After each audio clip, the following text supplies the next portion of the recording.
नमस्कार दोस्तों। भगवान की लाठी मज़ेदार कहानी। किसी गांव में एक किसान रहा करता था। उसके दो पुत्र थे जिनके नाम सोमदत्त और विष्णुदत्त थे। खेती बाड़ी करते हुए उनके दिन बड़े ही सुखपूर्वक बीत रहे थे। एक दिन वह बूढ़ा किसान बहुत ज़्यादा बीमार पड़ गया और उसने अपने दोनों बेटों को अपने पास बुलाया और उनसे कहा, मेरे बच्चों, अब शायद मेरा अंतिम समय आ गया है। मैं यह चाहता हूँ कि मेरे मरने के बाद तुम दोनों भाई आपस में मिलजुल कर रहो और सुख शांति के साथ अपनी जिंदगी को गुजारो। मैंने किसी बुरे वक्त के लिए कुछ असरफियाँ इकट्ठी की थी जिन्हें मैंने घर के पिछवाड़े में आम के वृक्ष के नीचे गाड़ रखा है। अब वह तुम्हारे काम आएंगी, लेकिन मेरे बच्चों, तुम मुझसे यह वादा करो कि तुम दोनों आवश्यकता पड़ने पर ही उसे बाहर निकालोगे। वह दोनों कहने लगे, हम वादा करते हैं बापू, जैसा आप कहोगे हम वैसा ही करेंगे। इतना कहते ही बूढ़े किसान ने अपने प्राण त्याग दिए। थोड़े समय बाद उस बूढ़े किसान का अंतिम संस्कार कर दिया गया, लेकिन बड़े भाई विष्णुदत्त को अपने पिताजी के मरने का जरा भी दुख नहीं था। उनकी आंखों के सामने तो बस सिर्फ असरफियाँ ही घूम रही थी। उस रात को विष्णुदत्त को नींद नहीं आ रही थी और वह बार बार करवट बदल रहा था। आधी रात के बाद भोर होने से पहले ही वह उठकर बैठ गया और सोचने लगा कि सोमदत्त के उठने से पहले मुझे अपना काम पूरा कर लेना चाहिए, वरना फिर कभी ऐसा मौका नहीं मिलेगा। यह सोचकर उसने अपनी कुदाल उठाई और घर के पिछवाड़े जाकर उस पेड़ के नीचे खोदना शुरू किया जहाँ पर असरफियाँ उगड़ी हुई थी। कुछ क्षणों में उसने सारी जमीन खोद दी और वहाँ से असरफियाँ बाहर निकाल ली। असरफियों को देखकर वह बहुत खुश हुआ। वह कहने लगा, वाह, इतनी सारी असरफियाँ! अब लगता है मुझे जिंदगी में कभी भी किसी चीज़ की कमी नहीं होगी। उसने तुरंत ही उस असरफियों का घड़ा उठाया और दूसरे पेड़ के नीचे गाड़ दिया। फिर आराम से घर में जाकर अपने स्थान पर दोबारा लेट गया। जब सुबह हुई तो छोटा भाई सोमदत्त अपने बड़े भाई विष्णुदत्त को जोर जोर से आवाज लगाकर उठा रहा था। बड़े भैया, जल्दी उठो, गजब हो गया। भैया, घर के पिछवाड़े में आम के पेड़ के नीचे की जमीन खुदी हुई है। भैया, वहाँ से सारी असरफियाँ भी गायब हैं। मुझे लगता है कोई चोर हमारी सारी असरफियाँ चुरा कर ले गया। विष्णुदत्त बोला, क्या बकता है मूर्ख, चल मैं देखता हूँ। जब दोनों भाई उस जगह पर पहुँचते हैं तो सच में ही जमीन खुदी पड़ी थी। छोटा भाई सोमदत्त कहता है, अब क्या करे भैया, मेरे विचार से हमें पहले कोतवाली में जाकर सूचना देनी चाहिए। विष्णुदत्त बोला, ठहरो सोमदत्त, कोतवाली जाने की क्या कोई ज़रूरत नहीं है। सोमदत्त बोला, लेकिन क्यों भैया? विष्णुदत्त ने कहा, मैं अच्छी तरह जानता हूँ कि चोर कौन है जिसने दबी हुई असरफियाँ निकाली हैं। सोमदत्त ने चौंक कर पूछा, भैया, क्या आप जानते हो वो कौन है? विष्णुदत्त बोला, तुम जानना चाहते हो तो सुनो, वो चोर तुम ही हो। यह सुनकर सोमदत्त बोला, भैया, यह आप क्या कह रहे हो? नहीं भैया, मैं चोर नहीं हूँ, मैंने कोई चोरी नहीं की। विष्णुदत्त कहने लगा, अब तुमको तुम्हारे और मेरे अलावा इन असरफियों के बारे में कोई नहीं जानता था, इसलिए अब यह बात साफ है कि तुम अकेले ही सारी असरफियाँ हड़पना चाहते हो। सोमदत्त यह सुनकर कहने लगा, आप ऐसा मत कहो भैया, मैं सच कहता हूँ, मैंने कोई असरफी नहीं चुराई और मैं कुछ भी नहीं जानता। विष्णुदत्त बोला, या तो तुम मुझे वो असरफियाँ लौटा दो, नहीं तो तुम इस घर के दरवाजे अपने लिए हमेशा हमेशा के लिए बंद समझो। सोमदत्त उदास होकर बोला, ठीक है भैया, यदि आपको मेरी बात पर विश्वास नहीं है तो मैं यह घर और गांव छोड़कर चला जाऊंगा। सोमदत्त दुखी मन से तुरंत ही वहां से चल पड़ा। वो सोचने लगा कि सच्चाई जाने बिना ही बड़े भैया ने मेरे साथ ऐसा सलूक क्यों किया। अब बदनाम होने से अच्छा है कि मैं यह गांव छोड़कर ही चला जाऊं। जबकि घर पर बैठा विष्णुदत्त बड़े आराम से यह सोच रहा था कि वाह, कितनी आसानी से मैंने इस कांटे को निकाल दिया है। अब सारी असरफिया भी मेरी। और दूसरी तरफ सोमदत्त दुखी मन लेकर वहां से चलता ही जा रहा था। चलते चलते उसके मन में कई तरह के विचार उत्पन्न हो रहे थे। उसके मन में एक विचार यह भी आया, कहीं भैया ने ही सारा धन हटाने के लिए यह कोई चाल तो नहीं चली। वह अपने विचारों में मगन होकर लगातार चलता ही जा रहा था कि वहां तभी एक बड़ी सी चट्टान के ऊपर जा पहुंचा। अब रात हो चुकी थी और चारों ओर घना अंधेरा छाने लगा था। उलझन में पड़ा सोमदत्त सारी बातें सोच ही रहा था, तब उसके कानों में कुछ आवाज आई, यह 20,000 तुम्हारे और यह 20,000 मेरे। वह सोचने लगा कि यह आवाज कैसी है। सच्चाई जानने के लिए सोमदत्त नीचे की ओर झुका। उसने देखा कि 2 आदमी वहां पर थे और वो दोनों धन का बंटवारा कर रहे थे। सोमदत्त को यह समझने में देर न लगी कि ये दोनों चोर हैं और यह दोनों चोरी का माल ही आपस में बांट रहे हैं। तभी अचानक से सोमदत्त का पैर फिसल गया और वो उन चोरों के बीच में जाकर गिर गया। अंधेरा होने के कारण चोरों को कुछ भी दिखाई नहीं दिया और वो डर गए और डर के कारण वह भागने लगे और कहने लगे, भागो भागो भाई, यहाँ से लगता है कि ये राजा का कोई दूसरा चोर कहने लगा हो। हाँ भाई, तुम ठीक कहते हो, कोई दूसरा चोर आ गया, कोई दूसरा चोर आ गया, भागो भागो। यह कहकर वह चोर अपना चोरी का माल छोड़कर वहां से भाग गए। जब सोमदत्त की नज़र उन असरफियों पर पड़ी तो वह मन ही मन बहुत खुश हुआ। लेकिन तभी उसके मन में एक दूसरा विचार आया, यह सवर्ण मुद्राएं चोरी की है, इन्हें साथ में ले जाना ठीक नहीं होगा। इन्हें मैं यहीं पर गाड़ देता हूँ और ज़रूरत पड़ने पर इनको ले जाऊंगा। यही सोचकर सोमदत्त ने वो सारी मुद्राएं एक पेड़ के नीचे गाड़ दी और रात वहीं बिता के सुबह अपने रास्ते पर चलने लगा। दोपहर होते होते वह एक जंगल से गुजरा। तभी कुछ लुटेरों ने उसको घेर लिया और लुटेरों का सरदार उससे बोला, खबरदार, जो कुछ भी तुम्हारे पास है वह निकाल कर हमें दे दो, नहीं तो जान से मार दिए जाओगे। सोमदत्त बोला, भैया, मैं तो खुद ही मुसीबत में पड़ा हुआ हूँ, मेरे पास धन भला कहाँ से आएगा। लुटेरों का सरदार बोला, झूठ बोलता है, इसकी तलाशी लो। तलाशी लेने के बाद जब सोमदत्त के पास वास्तव में कोई भी वस्तु प्राप्त नहीं हुई तो सरदार क्रोध से चिल्ला उठा और बोला, कोई बात नहीं, अगर इसके पास पैसे नहीं हैं तो भी यह हमारे काम आएगा, इसे अपने अड्डे पर ले चलो, देवी माँ को उसकी बलि चढ़ाई जाएगी। यह बात सुनते ही सोमदत्त के होश उड़ गए। डाकू सोमदत्त को उठाकर अपने अड्डे पर ले गए, परंतु उनके अड्डे तक पहुँचते पहुँचते सोमदत्त को एक उपाय सूझा कि अड्डे पर पहुँचने के बाद उसने डाकू के सरदार से कहा, अगर तुम मुझे अपने दल में शामिल कर लेने का वचन दो तो मैं तुम्हें 40,000 सवर्ण मुद्राओं का पता बता सकता हूँ। यह सुनकर लुटेरों का सरदार बोला, क्या कहा, 40,000 सवर्ण मुद्राएं? यदि तुम सच कहते हो तो हमें यह शर्त मंजूर है। और वह उन सवर्ण मुद्राओं का पता बताने के लिए कहता है। सोमदत्त बोला, देखो भाई, अभी तो रात होने वाली है, इस समय वहां पर जाना ठीक नहीं है, कल सुबह होते ही मैं तुम लोगों को वहां पर लेकर चलूंगा।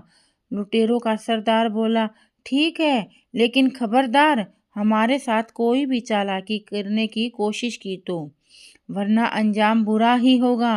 सोमदत्त बोला, निश्चित रहो सरदार, मैं तुमसे कोई भी धोखा नहीं करूंगा।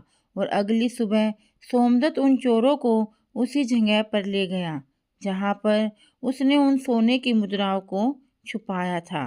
सरदार के आदेश पर तुरंत ही उसके आदमियों ने उस जगह को खोदा और शीघ्र ही वह सोने की मुद्राएं निकाल ली। स्वर्ण मुद्राओं को देखकर सरदार बहुत ही खुश हो गया। वह स्वर्ण मुद्राओं को अपने थैले में भरकर अपने अड्डे की ओर चल पड़े। परंतु सोमदत्त के दिमाग में अभी भी कोई दूसरी योजना चल रही थी। वह सोच रहा था कि यह स्वर्ण मुद्राएं एक तरह से तो मेरे काम में ही आई हैं, लेकिन मैं जरूर ही इनके लिए जल्दी ही मौत का कारण बन जाऊंगा। इस घटना के बाद सोमदत्त उन लुटेरों के गिरोह के साथ ही रहने लगा और वह लुटेरों के सरदार का सबसे विश्वसनीय आदमी बन चुका था। कुछ समय बाद सोमदत्त ने उन लुटेरे के सरदार से कहा, सरदार, मैं 1 सप्ताह के लिए अपने घर जाना चाहता हूँ। वहाँ पर मेरी बूढ़ी माँ है और एक बार मैं उनसे मिलना चाहता हूँ। सरदार को सोमदत्त की योजना से बिल्कुल ही अनजान था। वह सोमदत्त को अपना सबसे विश्वास योग्य आदमी मानता था और उसने सोमदत्त को 1 सप्ताह के लिए उसके घर जाने की आज्ञा दे दी। सोमदत्त अपने घर जाने के लिए रवाना तो हुआ, परंतु वह अपने घर जाने की बजाय राजा के महल की तरफ चला गया। उधर राजमहल में महाराज पहले ही उस डाकू के आतंक से बहुत परेशान थे। वह अपने महामंत्री से कह रहे थे, मंत्री जी, आखिर वह डाकू कब पकड़ा जाएगा? पूरा देश उसके आतंक से परेशान हो रहा है।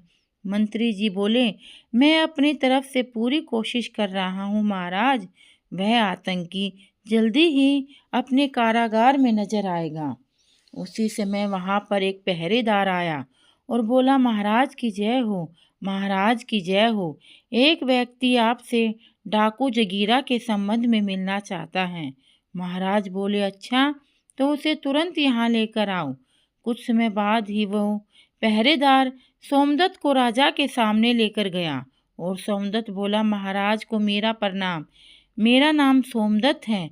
महाराज, राजा बोला, कहो नौजवान, तुम जगीरा के बारे में क्या जानते हो? सोमदत्त बोला, क्षमा करे महाराज, इसके बारे में मैं आपसे एकांत में बात करना चाहता हूँ। मंत्री ने कहा, दुष्ट, क्या तुम नहीं जानते? यहाँ राजा के सम्मानित और विश्वास पात्र व्यक्ति मौजूद हैं। जो कहना चाहते हो इन्हीं के सामने कहो। तुम वो सबके सामने ही कहना पड़ेगा। राजा बोला, ठहरिए महामंत्री जी, यदि यह हमसे एकांत में बात करना चाहता है तो हम इससे एकांत में ही बात करेंगे। आप लोग जाइए। उसके बाद सोमदत्त ने राजा को अकेले में पूरा किस्सा कह सुनाया और आगे बोला, महाराज, इस तरह मैं डाकू का विश्वास के पात्र आदमी बन चुका हूँ और मैंने उसे अपने जाल में फंसा लिया। अब बस उसे और उसके साथियों को पकड़ने के लिए मुझे आपकी सहायता की आवश्यकता है।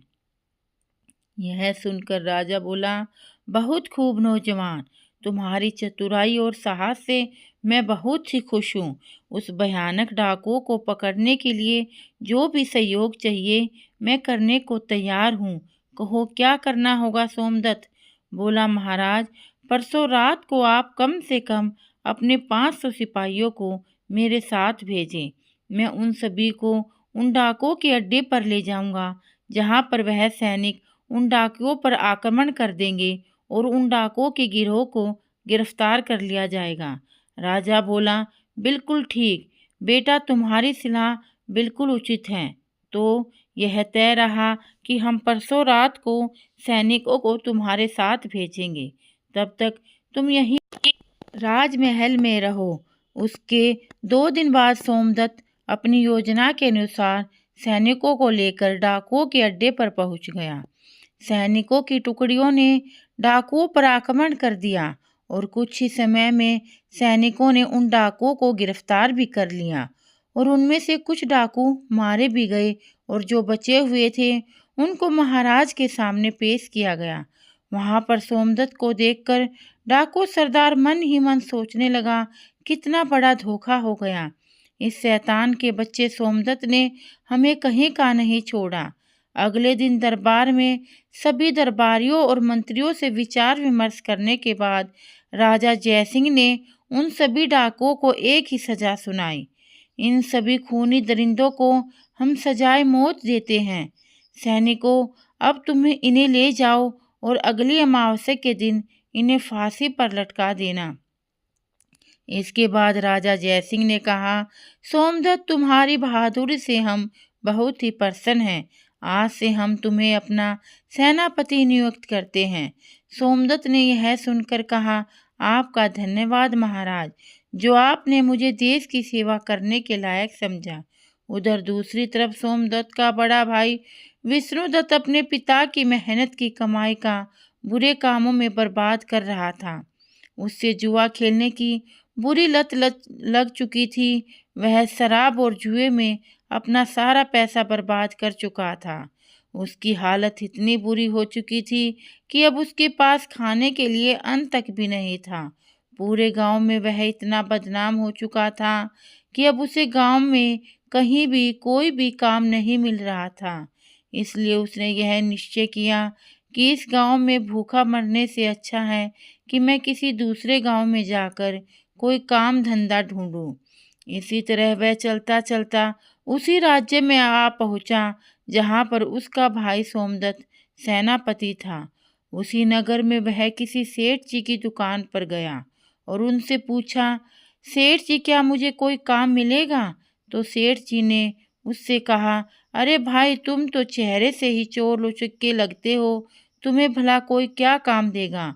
इसलिए मुझे माफ़ करो भाई और यहाँ से चले जाओ। विष्णुदत्त सोचने लगा, ईमानदारी से शायद मुझे यहाँ पर कोई काम नहीं देगा। अब तो पेट भरने के लिए मुझे चोर ही बनना पड़ेगा। तब उसकी नज़र सेठ जी के पास रखी हुई एक थैली पर पड़ी। उसमें लगा कि ये सवर्ण मुद्राओं की थैली है। उसने वहाँ से वो थैली उठा ली और तुरंत ही वहाँ से भाग गया। सेठ उसको पकड़ने का मौका ही नहीं मिला, तो वह बस चोर चोर चोर कहकर चिल्लाता रह गया और बाजार के कुछ लोग उसके पीछे पीछे भाग लिए। लेकिन वो विष्णुदत्त किसी के हाथ नहीं आया और मायूस होकर लोग वापस लौट गए। इधर सेनापति बन चुका हो सोमदत्त अपना काम बड़ी ही ईमानदारी से कर रहा था।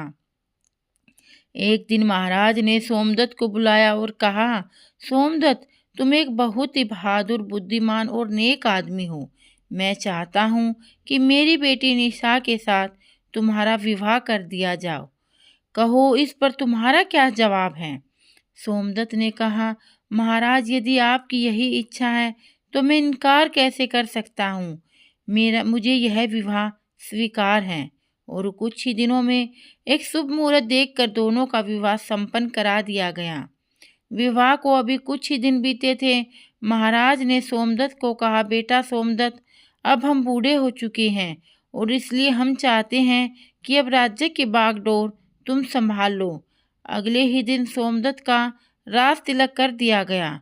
महाराज जयसिंह तीर्थ यात्रा के लिए चले गए और कुछ महीनों के बाद जो सबसे बड़ी समस्या सोमनाथ के सामने आई वह थी विष्णु चोर की, जो उसी का सगा भाई विष्णुदत्त था और अब तक वह नामी और खतरनाक चोर बन चुका था। सैनिकों ने काफ़ी प्रयास किया लेकिन वह उसे पकड़ ना सके। चोर उसी जंगल में एक पेड़ में खोकर में रहा करता था। एक रात वह बैठा सोच रहा था, कोई ऐसी तरकीब लगाई जाए कि मुझे बार बार चोरी करने की आवश्यकता ही न पड़े। अगर मैं एक बार राज खजाने पर हाथ साफ कर लूं, तो मुझे दोबारा कभी भी भूखे मरने की नौबत नहीं आएगी और ना ही कभी मुझे चोरी करने की ज़रूरत पड़ेगी और फिर मैं किसी दूसरे देश में जाकर आगे की ज़िंदगी बड़े आराम से गुजार सकता हूँ। अगली रात राज खजाने की चोरी करने के उद्देश्य से विष्णुदत्त राजमहल के पीछे जा पहुंचा। हाथों में रस्सी लिए हुए दीवार पर चढ़ने की सोच रहा था और दूसरी तरफ संयोग से उस चोर के बारे में सोच सोचकर राजा को नींद नहीं आ रही थी। उस समय वह महल की छत के ऊपर घूम रहे थे। जैसे ही विष्णुदत्त रस्सी के सहारे छत के ऊपर चढ़ा, वहां पर मौजूद राजा सोमदत्त ने उसे देख लिया। राजा सोमदत्त ने अपनी तलवार निकाली और साथ ही अपने सिपाहियों को आवाज़ लगाई। कुछ ही पलों में सैनिक वहां पर पहुंच गए। राजा ने सैनिकों से कहा, सैनिकों, गिरफ्तार कर लो इसे। विष्णुदत्त ने वहां से भागने की पूरी कोशिश की, लेकिन वह सफल नहीं हो पाया और सैनिकों ने उसे पकड़ ही लिया।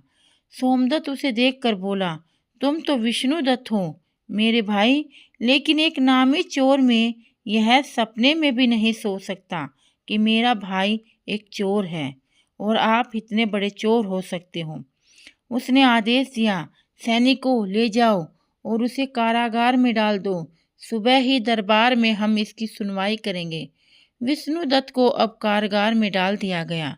अब वह मन ही मन अपने किए हुए पर पछता रहा था और सोच रहा था कि मेरी बुरी नीयत ने मुझे आज पतन की इतनी गहराई में धकेल दिया, जबकि सोमदत्त, जिसे मैंने बेईमान बनाकर धक्के मारकर अपने घर से निकाला था, अपनी ईमानदारी और नेकी की वजह से एक राजा बन गया।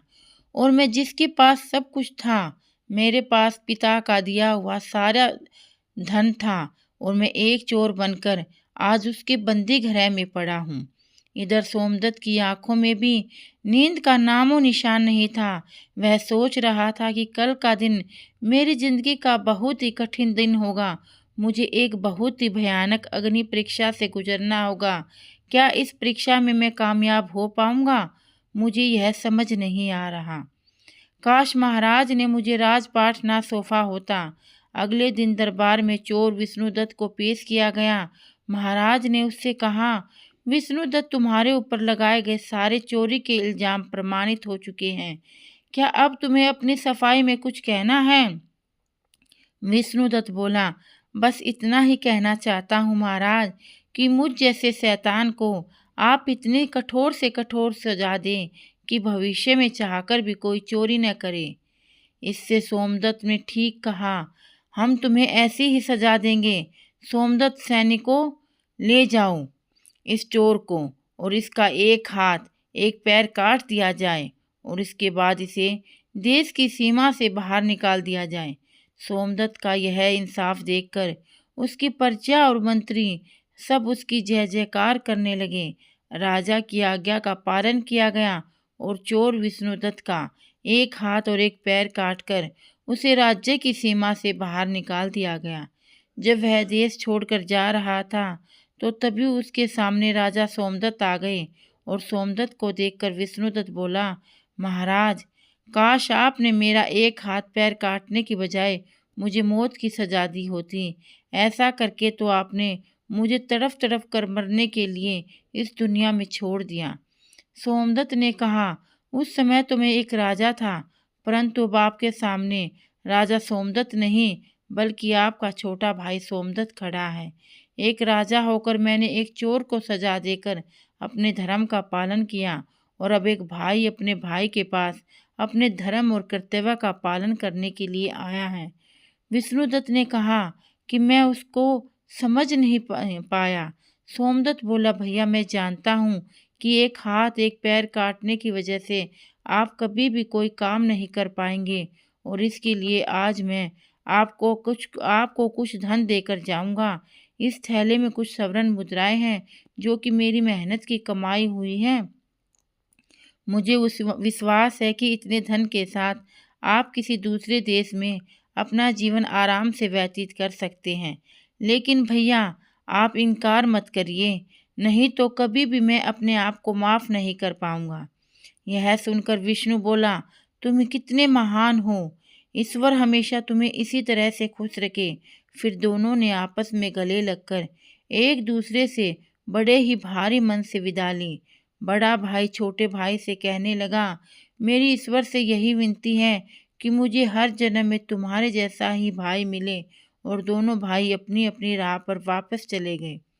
और उसके बाद उस देश में विष्णुदत्त को दोबारा किसी ने नहीं देखा और राजा सोमदत्त ने अपनी प्रजा का पालन करते हुए एक सुखमय जीवन बिताने लगा। दोस्तों, कैसी लगी आपको यह कहानी? कमेंट करके ज़रूर बताएं। अगर कहानी अच्छी लगी हो तो वीडियो को लाइक करके चैनल को सब्सक्राइब ज़रूर कर लें। धन्यवाद।